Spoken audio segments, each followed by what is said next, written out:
안녕하세요. 아포입니다. 오늘 주제 또 약간 일반적인 주제는 아니죠. 7, 8, 9월달 아파트 가격 상승의 비밀에 대한 주제로 여러분들께 이야기를 나눠보려고 합니다. 자, 7, 8, 9월달 사실상 이거는 상승에 대한 원인이 명쾌하게 있어요. 명확하게 존재합니다. 하지만 어떤 전문가도 이걸 갖다가 진실되게 말해주는 전문가가 많지 않아요. 이게 직접 주택시장은 약간 특수성이라는 게 있는 게 주택시장 진실이라는 것을 갖다가 여러 사람들이 공유를 하지 않습니다. 알고 있는 사람들은 그들만 알고 있어요. 하지만 대중들이 알고 있는 것은 좀 약간 진실과는 상반된 내용들이 들어가 있죠. 자, 이 진실과 상반된 내용, 이게 왜 그렇게 되느냐. 자, 여기서 언론의 문제점이 나타납니다. 언론이라는 거에 대해서 여러분들께서 한 번 정도 생각해 보실 필요가 있어요. 언론의 속성은 뭐죠? 언론은 누군가 그 방송을 봐준다거나 그 기사를 읽어봐 줘야 돼요. 하지만 우리들이 일반적인 이야기들은 관심을 갖지 않습니다. 좀 자극적인 이야기, 좀 과장된 이야기, 아니면 극히 일부의 이야기, 이런 이야기들에 우리가 더 많은 관심을 쏟기에 언론의 속성은 원래 좀 진실보다는 과장되거나 아니면은 극히 극소수의 문제를 갖다 일반화시키는 오류를 자주 범하죠. 그러다 보니까 우리가 항상 핵심을 놓치게 돼요. 언론에 너무 의존하게 되면은 우리가 핵심을 놓치게 되는데, 그렇다고 뭐 언론이 나쁘다고 할 수도 없죠. 진실, 정확하게 정도를 갖다가 걷게 되면 사람들에게 관심에서 외면당하게 되니까요. 어떻게 보면 아포유 방송이 진실을 밝혀줌에도 불구하고 대중적이지 못한 이유는 그런 것들이 아닐까 생각해 봅니다.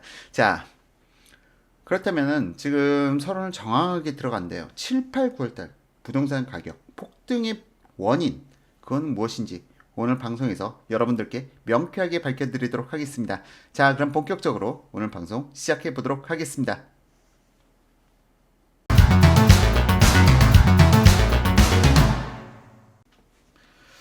먼저 주택 가격이 상승한다. 이건 왜 상승하는 걸까요? 자, 시장에 매물이 많은데 매수가 별로 없다. 그러니까 예를 들어서 한 개 단지, 뭐 잠실의 엘스라고 가정하죠. 잠실 엘스 한 개 단지에 매물이 누적돼 있어요. 계속 몇 개월 동안 잘 안 팔려. 거기다 매수하려는 사람들도 별로 없어요.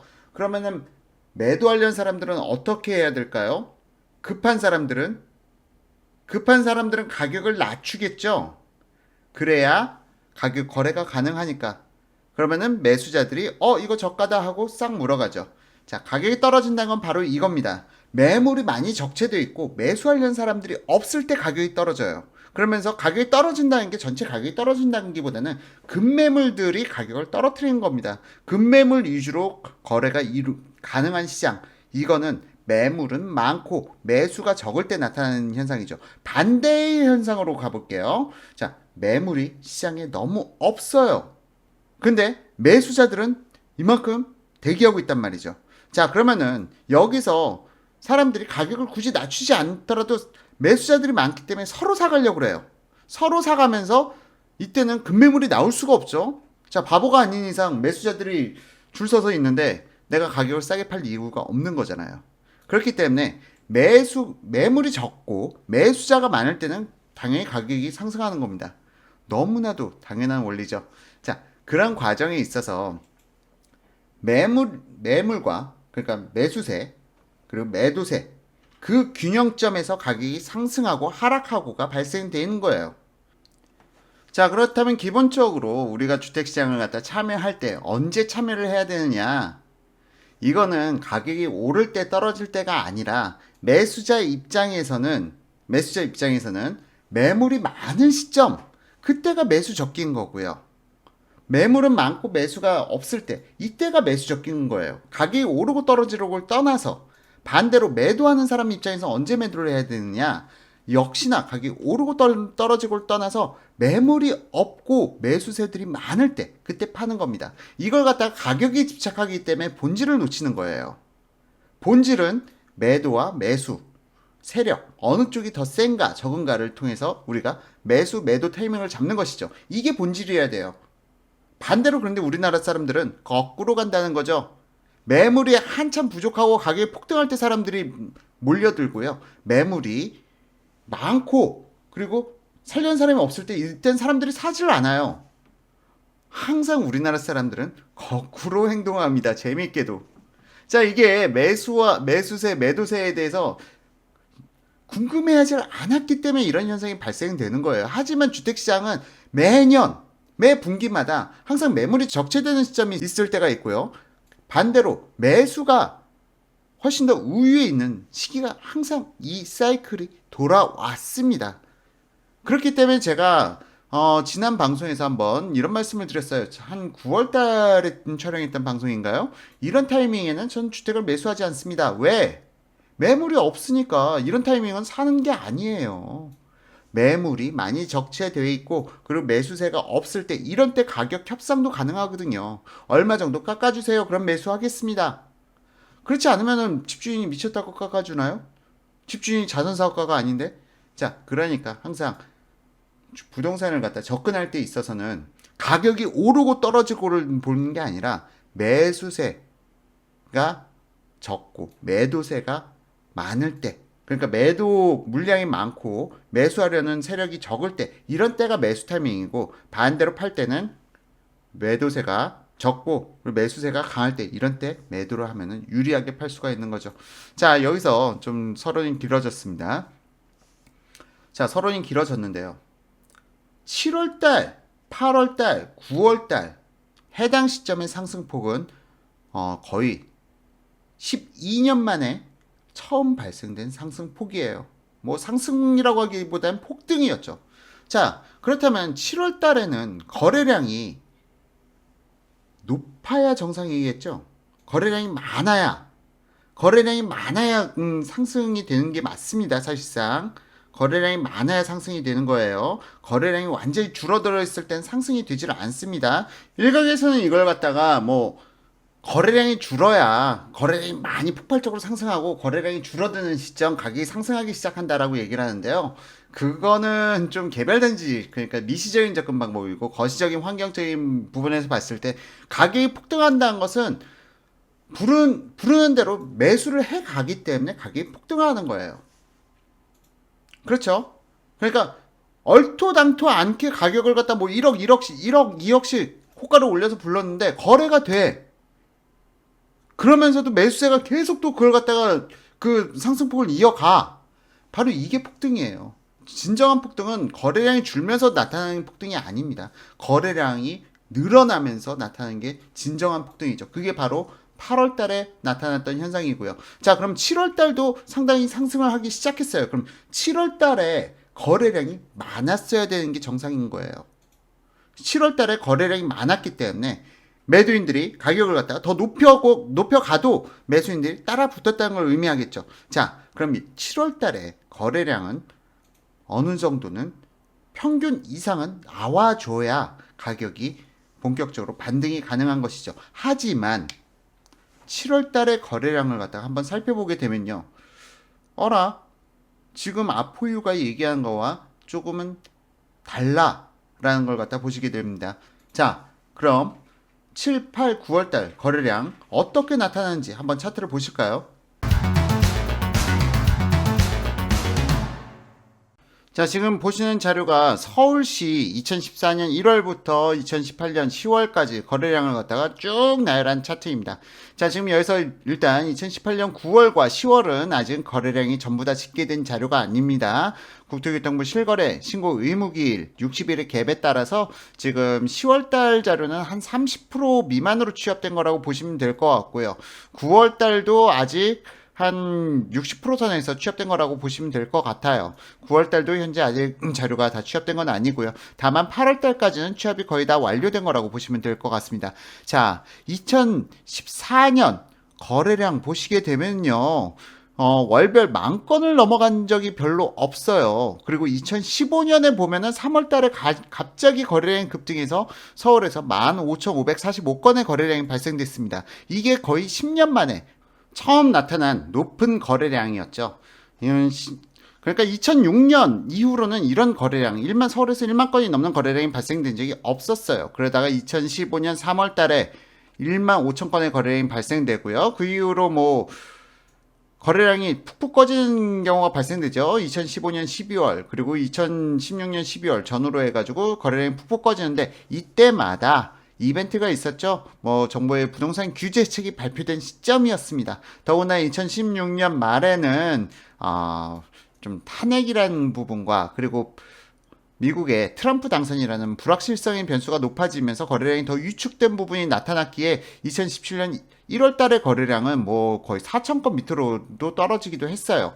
자, 위축이라는 거는 4천 건 밑으로 떨어지면 부동산 시장이 위축되는 겁니다. 그러다가 다시 문재인 정부가 들어서고 좀 시황이 안정되면서 그동안 매수를 미뤄왔던 사람들이 매수세에 참여하면서 두 번째 거래량 폭등기가 나타나죠. 바로 2017년 5월과 7월에 발생된 거래량 폭증이었습니다. 그렇기 때문에 그 이후에 문재인 정부에서 파리 부동산 대책을 발표하면서 다시 한번 거래량이 폭감했다가 살아났다가 또 4월 달에 2018년 4월 달에 부동산 거래량이 살아나려고 하는데 정부에서 또다시 이 시점 심리적 압박을 가함으로써 뭐 재건축 규제라든가 아니면은 금융 대출 규제라든가 그런 카드를 갖다 자꾸 꺼내면서 다시 심리적 압박을 가해서 4월 달에 일시 다시 주춤해서 5천 건 미만의 거래량이 발생되었습니다. 그리고 이제 본격적으로 7, 8, 9월 상승기에 도래하게 됩니다.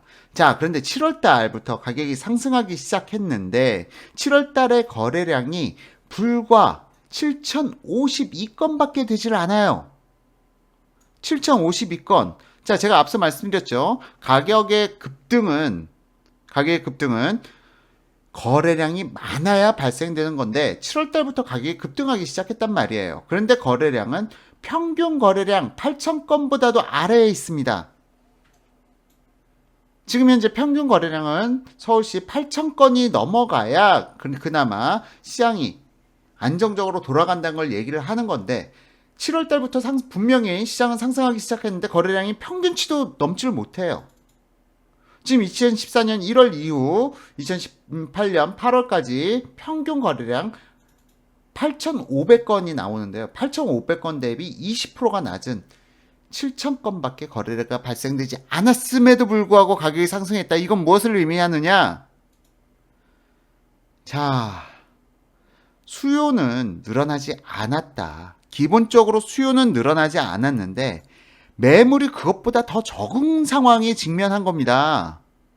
수요가 늘어난 게 아니에요. 7월 달에. 수요가 갑자기 늘어나가지고 7월 달에 상승을 시작한 게 아니라 매물이 수요보다 더 줄어들었기 때문에 가격이 7월 달부터 상승하기 시작한 겁니다. 자, 그럼 7월 달에 상승을 갖다가 시작하는데 이때 투기꾼들이 나서서 상승을 시켰다? 이게 말이 되나요? 말이 안 되죠. 분명히 말이 안 돼요. 그리고 2018년 8월 달에 거래량이 급증해서 14,960건을 찍게 되는데요. 이게 지난 2015년 3월 달이나 2017년 7월 달보다도 거래량이 뭐 약간 적습니다. 자, 그렇다면은 왜 7월 달, 8월 달의 폭등폭은 역대 12년 만에 최고의 폭등폭을 기록했을까요? 그만큼 시장에 매물이 없는데 매수 세력이 강해서 매수세들이 그걸 쫓아가서 사가니까 가격이 폭등한 겁니다. 자, 여기서 투자자들이 폭등을 시켰다고요? 아니죠. 매물이 줄어들게 만든 그 근본적인 원인이 주택가격을 폭등시킨 근본적인 원인이죠. 자, 매물은 왜 줄었나요? 매물이 지금 현재 정부에서 세금을 갖다가 안 높여서 줄었다고요? 천만에 만만에 파리 부동산 대책으로 인해서 양도세를 너무 과도하게 물리니까 사람들이 팔고 싶어도 못 파는 겁니다. 자, 이게 근본적인 원인이죠. 자, 그렇기 때문에 지금 현재 주택가격의 폭등은 투기꾼들이 폭등시킨 것도 아니요.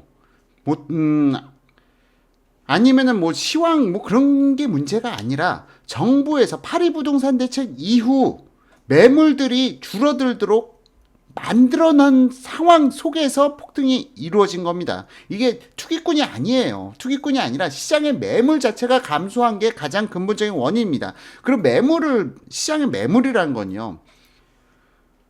실수요자의 매물보다 투자자의 매물이 좀 더 저렴하게 팔릴 수가 있어요. 실수요자들, 그러니까 투자자들이 매도할 때는 매도하는 사유가 있습니다. 분명하게. 전세가 2년이 만기됐거나 아니면 앞으로 금리가 오른다거나 아니면은 지금 다른 데를 갖다 투자를 해야 된다거나 투자자들은 매도할 이유가 명확하게 있어요. 하지만 실수요자들은 오히려 그 이유가 명확하지 않습니다. 실수요자들은 오히려 가격 오른다고 하면은 좀 이따가 팔자 하고 매물 걷어들이는 건 투자자들이 아니라 실수요자들이에요.